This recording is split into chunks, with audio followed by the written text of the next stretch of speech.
I know everything about you, about what you've been doing with my boss. You have 1 hour to pack your things. Nothing says romance like a 3-hour drive to a cabin with no cell service, my wife humming along to Taylor Swift while our 9-year-old daughter stares out the window like she's heading to her own execution. I'm Evan Parker, and after 15 years of marriage to Victoria, I should have learned to read the signs. But hey, I'm just a construction guy who got lucky. What do I know about the subtle art of matrimonial warfare? Isn't this exciting, honey? Vicky chirped from the passenger seat, her perfectly manicured nails tapping against her phone screen. Just like old times at Mom and Dad's cabin. Old times. Right.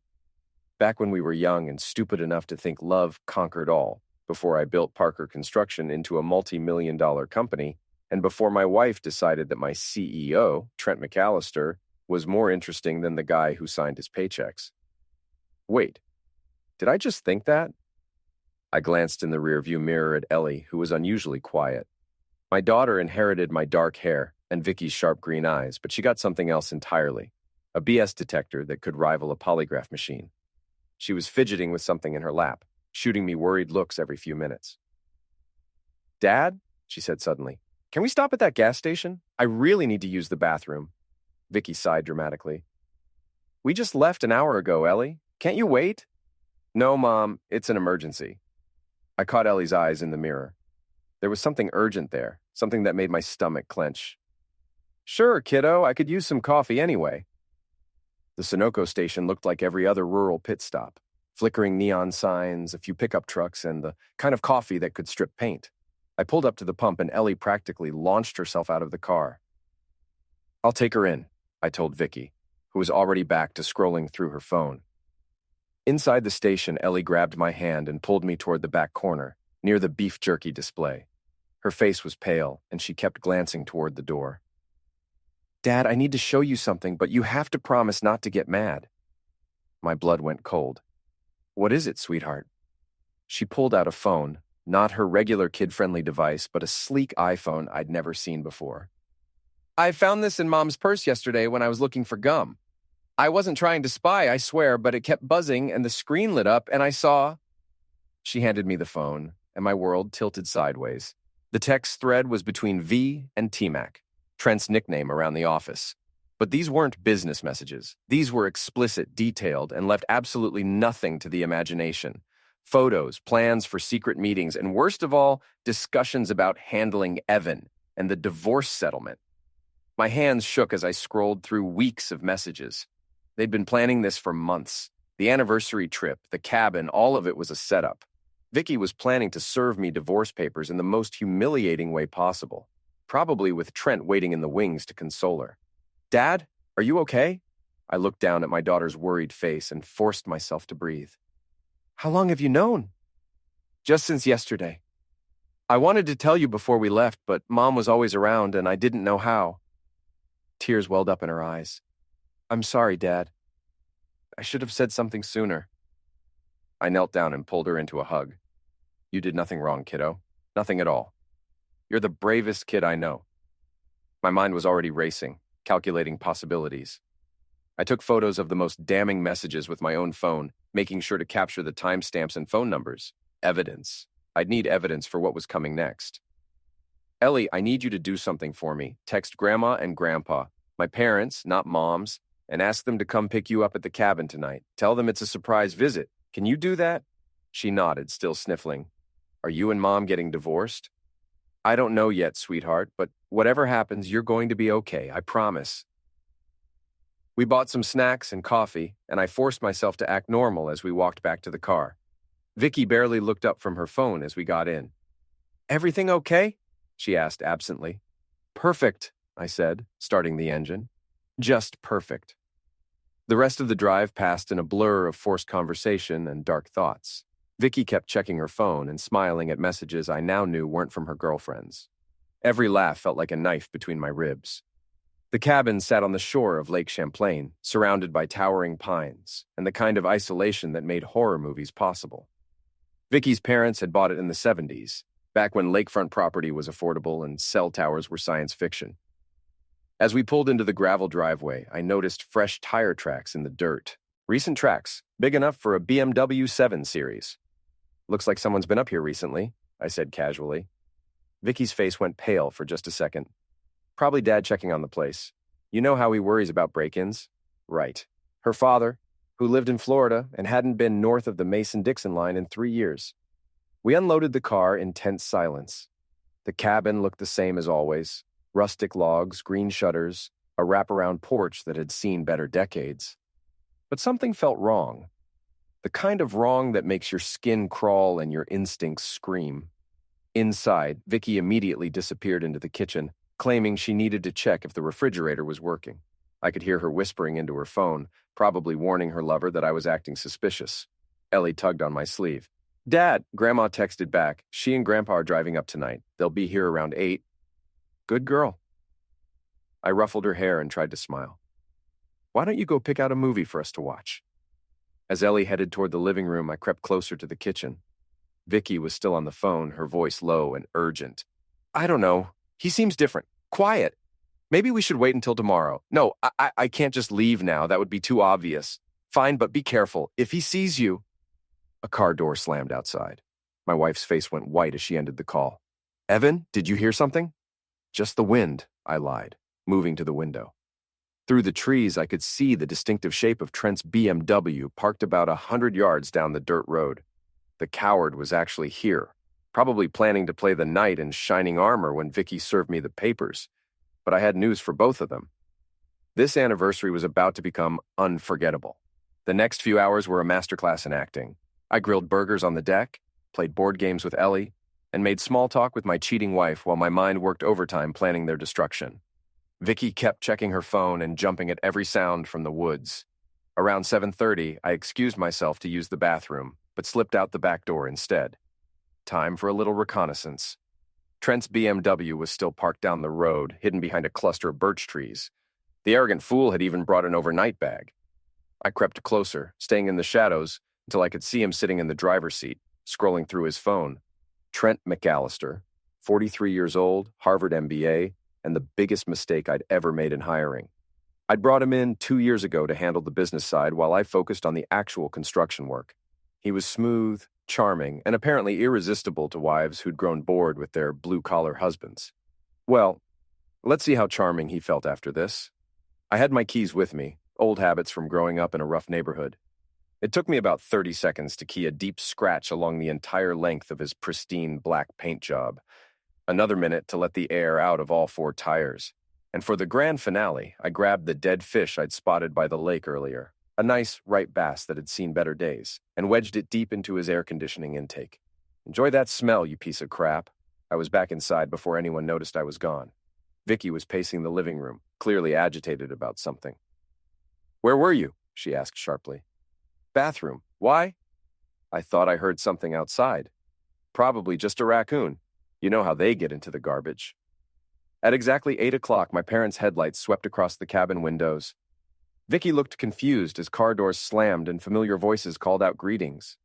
What are they doing here? She whispered. Ellie invited them. Sweet, right? A real family reunion? My father, Joe Parker Sr., was a retired state trooper with the kind of presence that made guilty people confess to crimes they'd never committed. My mother, Rose, had taught 3rd grade for 30 years and could spot a lie from orbit. They were exactly the witnesses I needed for what came next. Surprise! Ellie shouted, running into their arms. Well, this is unexpected, Vicky said, her smile looking like it was held on with staples. We spent the next hour catching up, with my parents regaling us with stories from their recent cruise. Vicky kept checking her phone and glancing toward the windows. She was probably wondering why Trent wasn't answering her texts. Around 9:30, I suggested we all gather in the living room for a family video call with Vicky's parents in Florida. It'll be like old times, I said. Remember how we used to do those big family calls on holidays? Vicky's face went ashen. I don't think that's necessary. Oh, come on, my mother chimed in. It'll be wonderful. I haven't talked to Margaret and Robert in ages. I was already setting up my laptop, positioning it for the perfect angle. Ellie, why don't you go get Mom's special phone? The one in her purse? It might have better reception than mine. Evan, no! Vicky started, but Ellie was already running to get the device. Here, Dad. She handed me the secret phone, the one loaded with months of incriminating evidence. I pretended to fumble with the video call setup, But what I was really doing was connecting the phone to the laptop and preparing to share some very interesting content.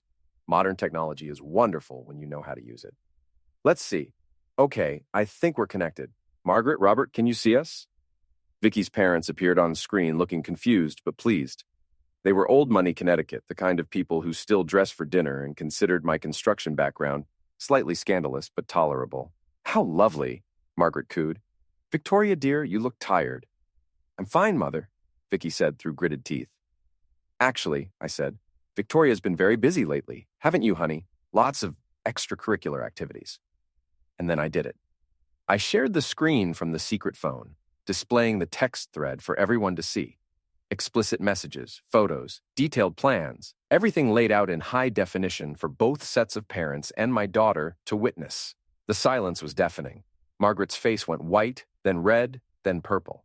Robert started sputtering something about disgraceful behavior.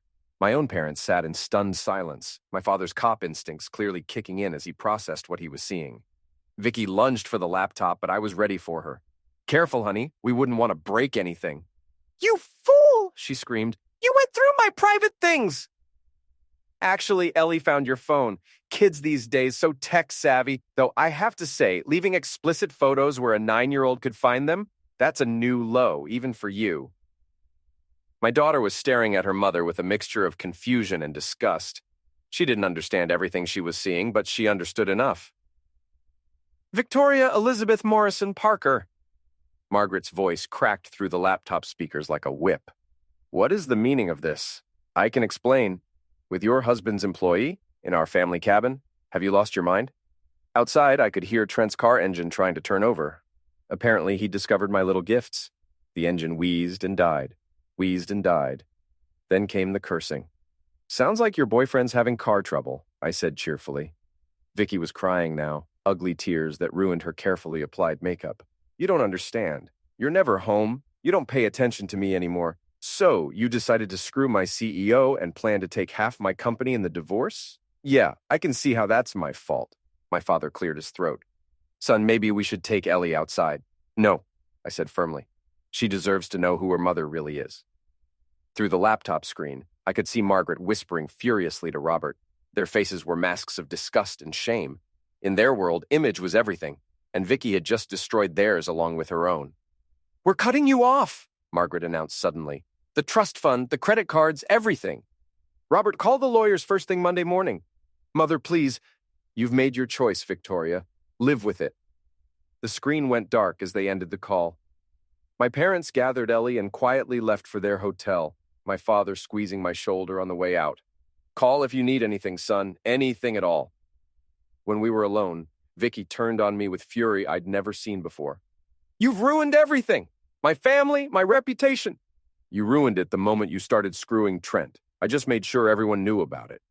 Outside, Trent was shouting my name, demanding I come out and face him like a man. His car had finally started, but from the sound of it, he wasn't going far. This isn't over, Vicky snarled. I'll take you for everything you're worth. Good luck with that. See, while you were busy planning my humiliation, I was planning yours. And honey, I'm just getting started. The sound of Trent's BMW limping away into the night was music to my ears. But the real symphony was just beginning. Monday morning came with the kind of crisp autumn air that made everything seem possible. I'd spent Sunday night at my parents' hotel, helping Ellie process what she'd witnessed and making some very important phone calls. The first was to Joe Mancini, my lawyer and oldest friend. The second was to Rita Gonzalez, my right hand at Parker Construction and the most loyal person I knew. By the time I walked into my office at 8 a.m., the wheels were already in motion. Boss, Rita said, appearing at my elbow with coffee and a grim smile. We need to talk. Rita was 45, tough as nails, and had worked construction since she was 18. She'd started as my secretary when I was just a two-man operation, and had evolved into my operations manager, chief problem solver, and unofficial company enforcer. If Rita was in your corner, you were golden. If she was against you, God help you. Tell me, I said, settling behind my desk. Trent's been busy. Came in at 6 this morning, probably thinking he could get ahead of whatever happened at the cabin. He's been shredding documents and deleting files from his computer. What kind of files? The kind that show he's been skimming money from the Riverside project. Nothing huge, just enough to fund his fancy lifestyle. Designer suits, expensive dinners, that BMW lease. I felt a cold smile spread across my face. How much?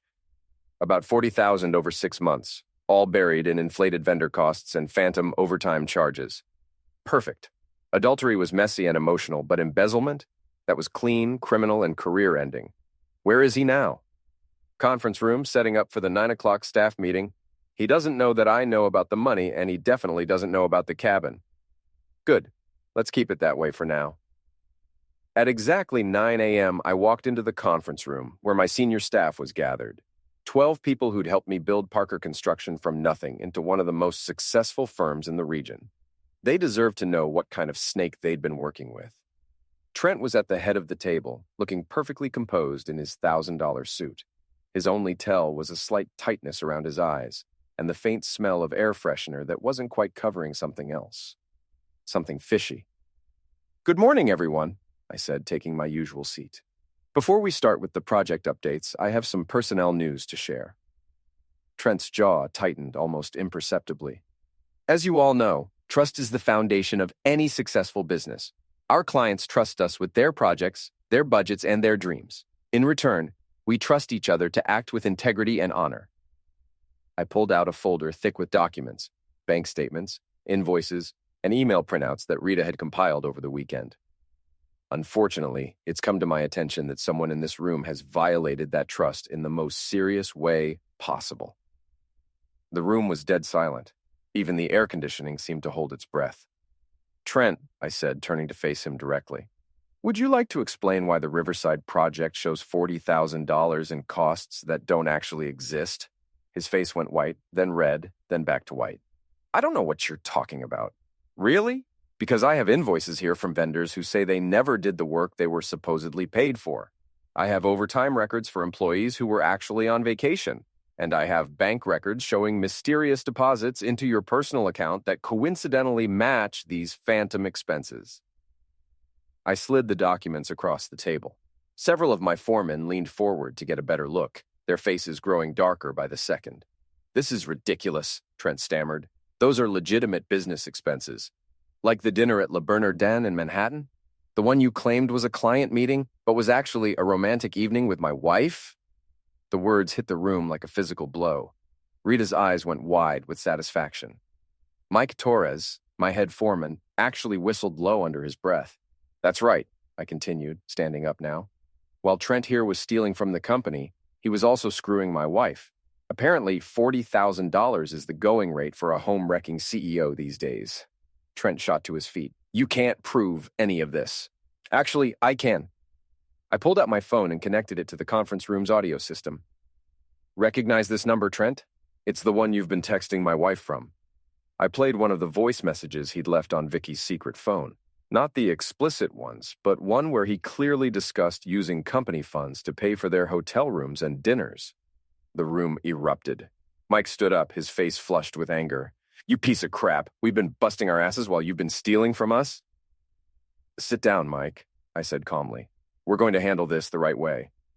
But Trent was already moving toward the door, probably realizing that his best bet was to run before things got worse. I was ready for that, too. "Security," I said into my phone. "Please escort Mr. McAllister from the building. He's no longer employed here." 2 guards appeared in the doorway, guys I'd hired specifically for situations like this. They were polite but firm as they flanked Trent. "This isn't over, Parker," Trent snarled. "I'll sue you for wrongful termination. Defamation.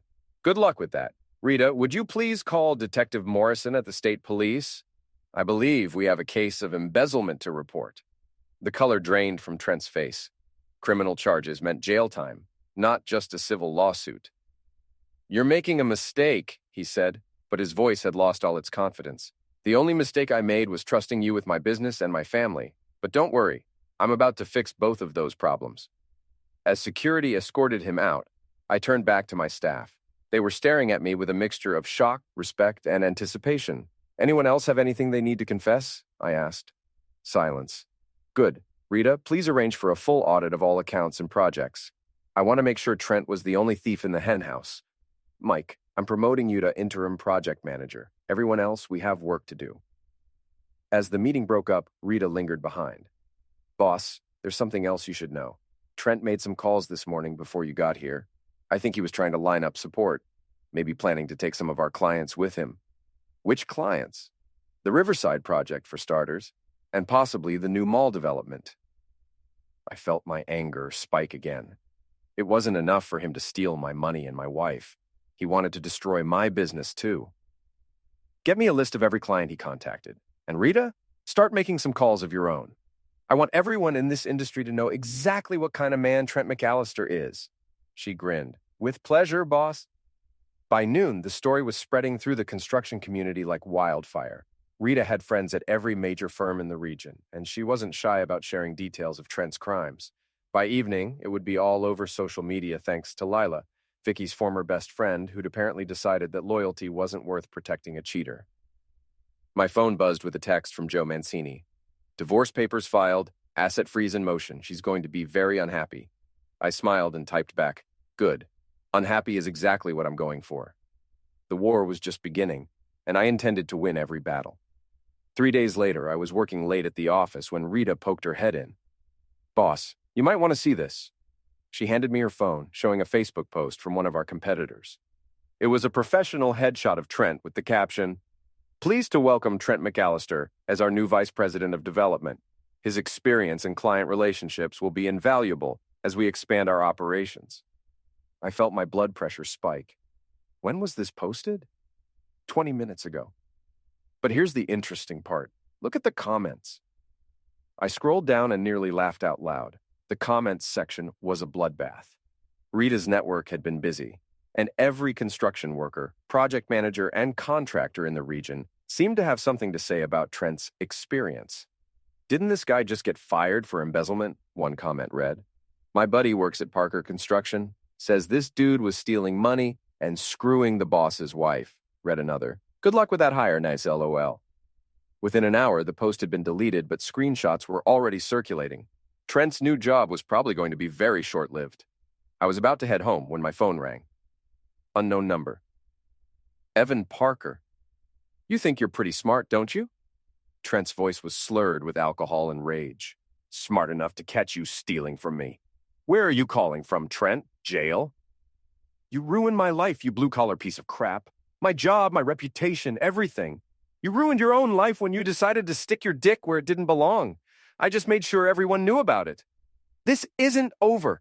I'm going to destroy you, Parker. Your company, your family, everything you care about. The line went dead. I sat back in my chair considering.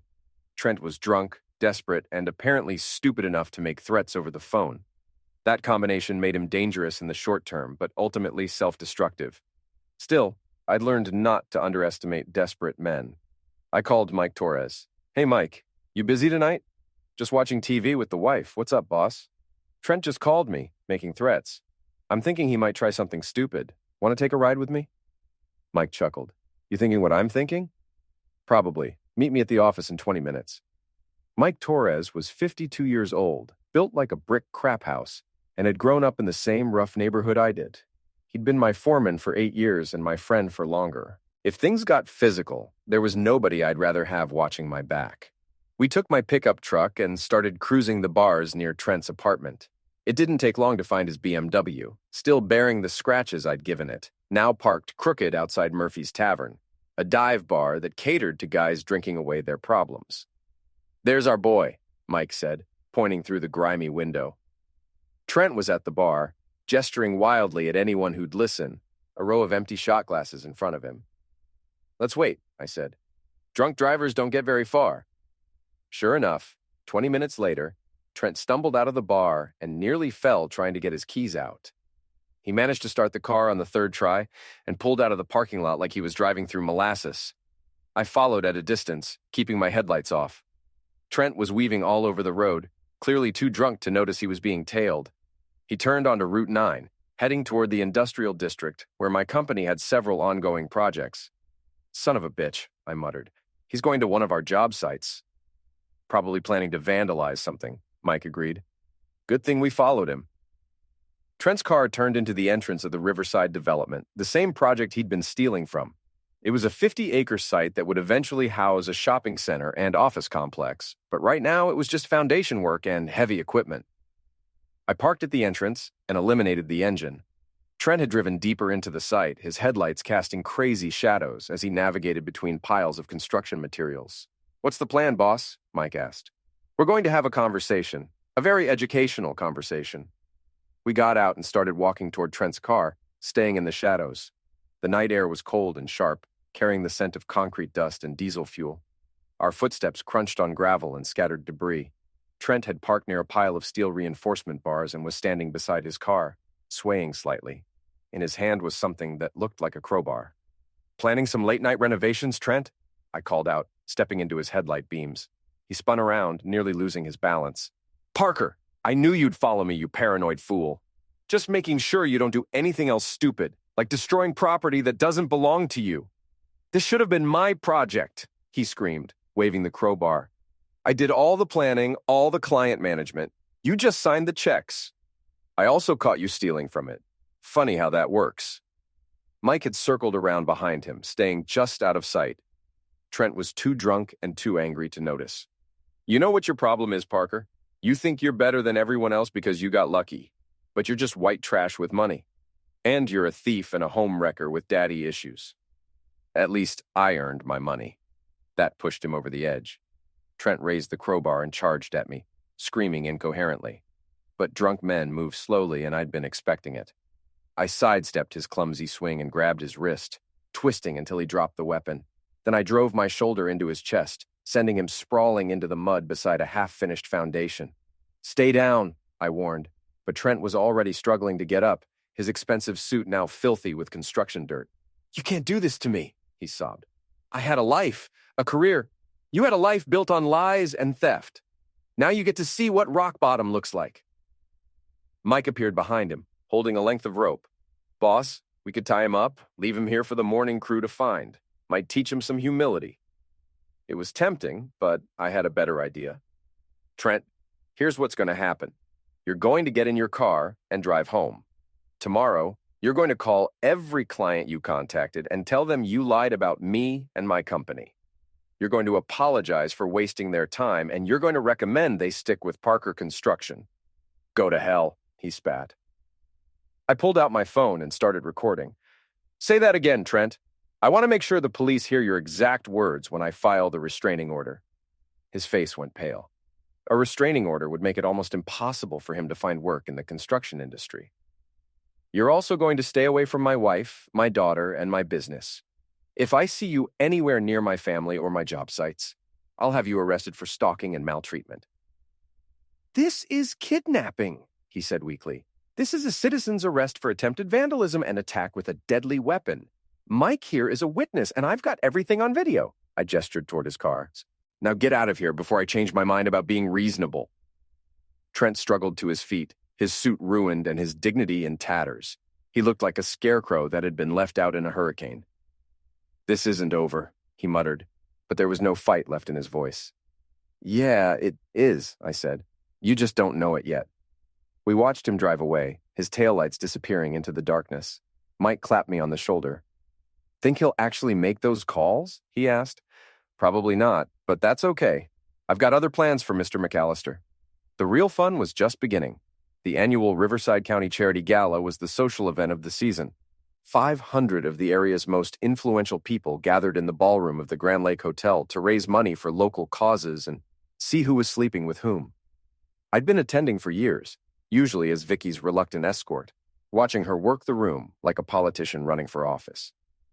This year, I was going alone, and I had a very special presentation planned. Joe Mancini met me in the hotel lobby, looking sharp in his tuxedo and carrying a leather briefcase that contained the fruits of a week's worth of investigation. "You sure about this, Evan?" he asked as we walked toward the ballroom. "Once you pull this trigger, there's no going back." "I've been sure since the moment I saw those text messages. Vicky and Trent want to play hardball? Let's play." The ballroom was already packed with the usual crowd. Real estate developers, politicians, society wives, and enough old money to buy a small country. I spotted several of my clients, along with competitors who'd been circling like vultures since news of my divorce proceedings became public. And there, near the bar, was Vicky. She looked stunning in a black evening gown that probably cost more than most people's cars. Her hair was perfect, her makeup flawless, and she was surrounded by a small group of women who hung on her every word, playing the victim, no doubt. The poor, neglected wife whose cruel husband had thrown her out for no reason. Trent was there too, lurking near the silent auction tables and trying to look like he belonged. His new employers had apparently decided not to fire him immediately, probably hoping the scandal would blow over. They were about to be very disappointed. I made my way through the crowd, shaking hands and making small talk, slowly working toward the front of the room where the evening's speakers would make their presentations. As one of the event's major sponsors, I was scheduled to give a brief speech about the importance of community investment, but I had a different kind of investment in mind tonight. At exactly 9 p.m., the Master of Ceremonies called for attention. Ladies and gentlemen, please welcome one of our most generous supporters, the founder and CEO of Parker Construction, Evan Parker. Applause filled the room as I walked to the podium. I could see Vicky's face in the crowd, her expression shifting from surprise to worry as she realized I was actually going through with this. Thank you, I said, adjusting the microphone. It's wonderful to see so many familiar faces here tonight, all gathered for such a worthy cause. I paused, letting my gaze sweep across the room. Several people were already checking their phones, probably hoping for a brief, boring speech so they could get back to drinking and gossiping. You know, when I started Parker Construction 15 years ago, I believed that success was built on 3 things: hard work, integrity, and trust. I thought that if you treated people fairly and kept your word, you could build something that would last. Murmurs of agreement rippled through the crowd. This was exactly the kind of feel-good message they expected. But I've learned something important recently. I've learned that not everyone shares those values. Some people see trust as weakness. They see integrity as something to be exploited. The mood in the room began to shift. People were paying attention now, sensing that this wasn't going to be a typical charity speech. Some people will smile to your face while they steal from your company. They'll sit at your dinner table while they plan to destroy your family. They'll stand in your office and lie to your employees while they embezzle money to fund their secret affairs. Vicky's face had gone white. Trent was edging toward the exit, but Joe Mancini was positioned near the door, blocking his escape route. Now, I could keep these discoveries private. I could handle this quietly, through lawyers and accountants and private investigators. But I think this community deserves to know what kind of people they're dealing with. I nodded toward the back of the room, where Rita was operating a laptop connected to the hotel's audio-visual system. Suddenly, the large screens around the ballroom lit up with bank statements, email records, and text message screenshots. Ladies and gentlemen, I present to you the true character of Trent McAllister and Victoria Parker. The room erupted in gasps and shocked whispers as the evidence played out in high definition. Financial records showing the embezzlement, hotel receipts charged to company accounts, and yes, some of the more damning text messages between my wife and my former CEO. $40,000, I continued, my voice carrying clearly over the chaos. That's how much Trent stole from my company to fund his affair with my wife. Money that should have gone to employee bonuses, to safety equipment, to the very community projects we're supposed to be supporting tonight. Trent was pushing through the crowd now, desperate to escape, but several of my employees were in attendance, and they weren't inclined to let him pass. Mike Torres stepped into his path, arms crossed, looking like a bouncer at a very exclusive club. And Victoria, I said, turning to look directly at my wife, the woman I trusted with my heart, my home, and my daughter's future. Who repaid that trust by planning to take half of everything I've built while screwing the man I hired to help grow the business? Vicky was crying now, mascara running down her cheeks as the crowd stared at her with a mixture of disgust and fascination. Her circle of female supporters had melted away, leaving her standing alone in her expensive dress. But here's the thing about trust, I continued. Once it's broken, it can never be fully repaired. And when someone betrays you this completely, this publicly, they deserve to face the consequences just as publicly. I pulled out my phone and played an audio recording that made the room go completely silent. It was Vicky and Trent, recorded just 2 days ago, discussing their plan to claim I had been physically abusive during the marriage. That's right, I said, as the recording ended. Not content with adultery and embezzlement, they were planning to destroy my reputation with false accusations of domestic violence. They wanted to make sure I lost everything. My business, my daughter, my freedom. The crowd was stunned into silence. Even in a room full of people accustomed to scandal and gossip, this was beyond the pale. Fortunately, I continued, I have friends who know the truth. I have employees who've worked with me for years. I have clients who trust me. And I have a daughter who was brave enough to expose her mother's lies. That last part wasn't entirely true. Ellie didn't know about the domestic violence plan, but the crowd didn't need to know that. So here's what's going to happen. Trent McAllister will be facing criminal charges for embezzlement. He's already been fired from his new position. Yes, I called his employers this afternoon. And he'll be lucky if he finds work managing a hot dog stand after tonight. I could see Trent near the back of the room, his face red with humiliation and rage.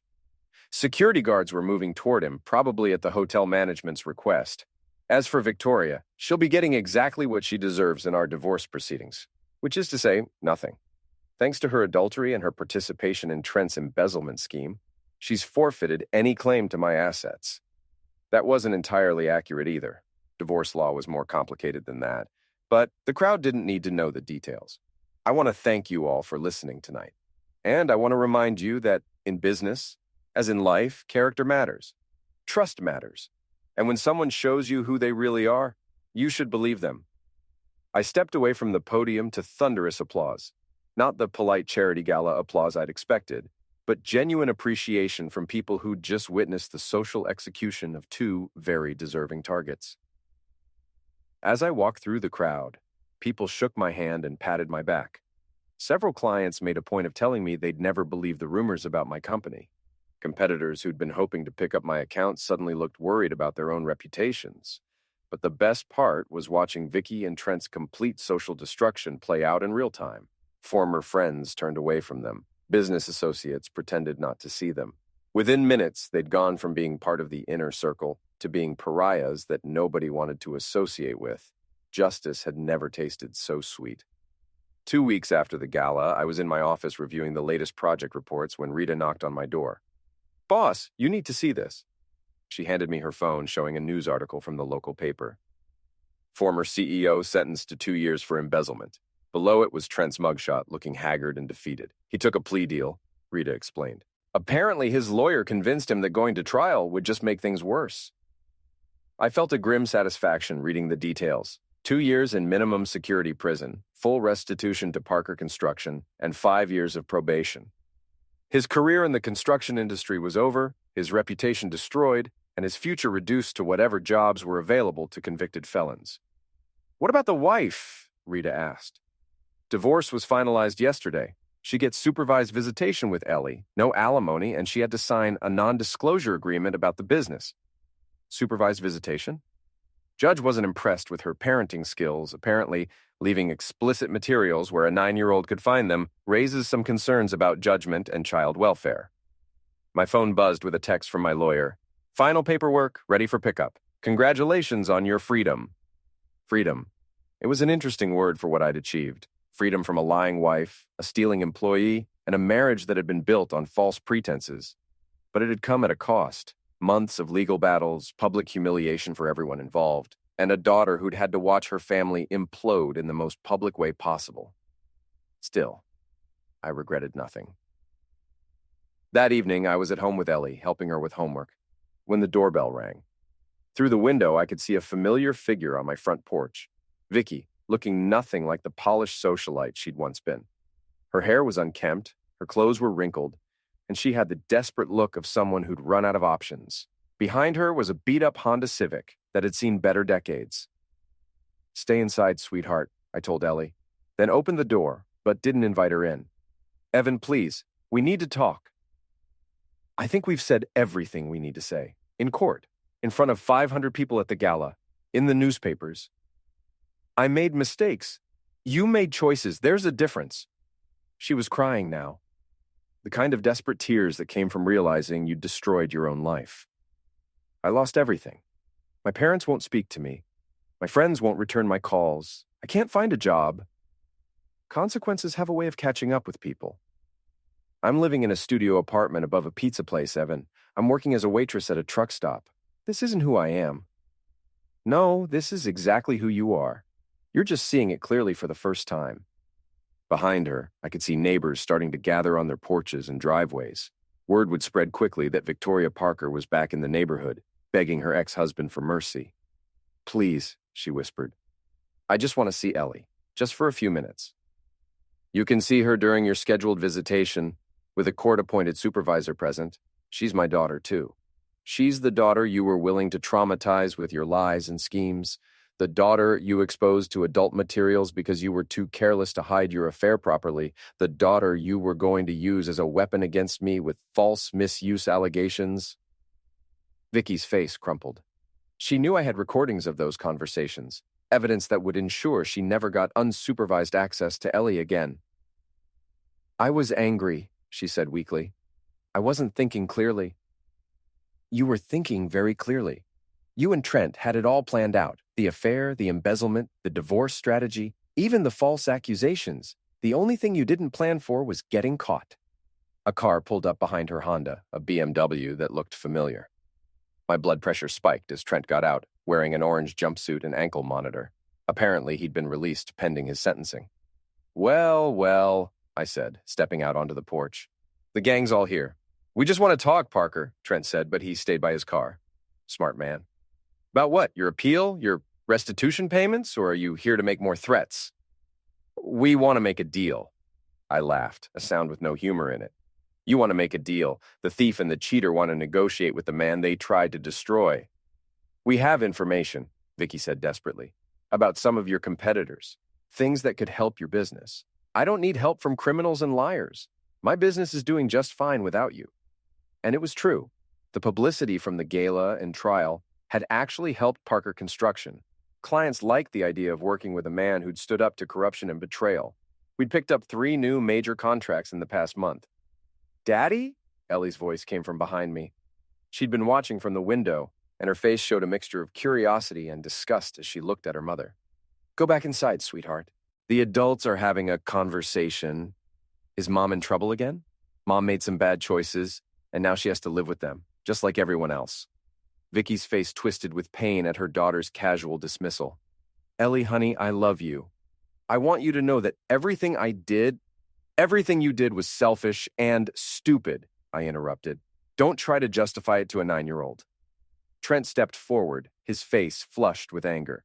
"You self-righteous piece of crap. You think you're so much better than everyone else." "I'm better than thieves and homewreckers, yes. It's not a high bar. This isn't over," he snarled. "When I get out of prison, when this all blows over, when you get out of prison, you'll be a middle-aged convicted felon with no skills, no connections, and no future. This will never blow over, Trent. This is your life now." I could see the truth of that statement hitting him like a physical blow. The construction industry was small and unforgiving. Everyone would know his name and his crimes. He'd be lucky to find work as a day laborer. "And Vicky," I continued, "you'll always be the woman who destroyed her marriage for a man who wasn't worth it. Every potential employer will Google your name and find the news articles. Every man you meet will wonder if you'll cheat on him too. Every parent at Ellie's school will whisper about what kind of mother you really are." She was sobbing openly now, finally understanding the full scope of what she'd lost. "I want you both off my property," I said firmly. "And if I see either of you near my family again, I'll call the police." As they drove away, separately I noticed, their partnership apparently as dead as their reputations, I felt a sense of completion that I hadn't experienced since this whole nightmare began. I walked back inside where Ellie was waiting with a serious expression on her young face. "Dad, are you happy now that Mom and Mr. McAllister are gone?" I thought about that question carefully. Was I happy? Or was I just satisfied that justice had been served?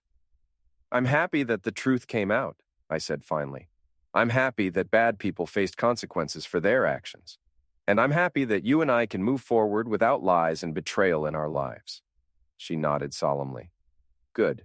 I didn't like them very much anyway." That night, as I tucked Ellie into bed, she asked one more question. "Dad, will you ever get married again?" "Maybe someday, kiddo. But if I do, it'll be to someone who understands that trust and loyalty aren't just words. They're promises you keep no matter what. Promise me you'll pick someone better than Mom." "I promise, sweetheart, I promise."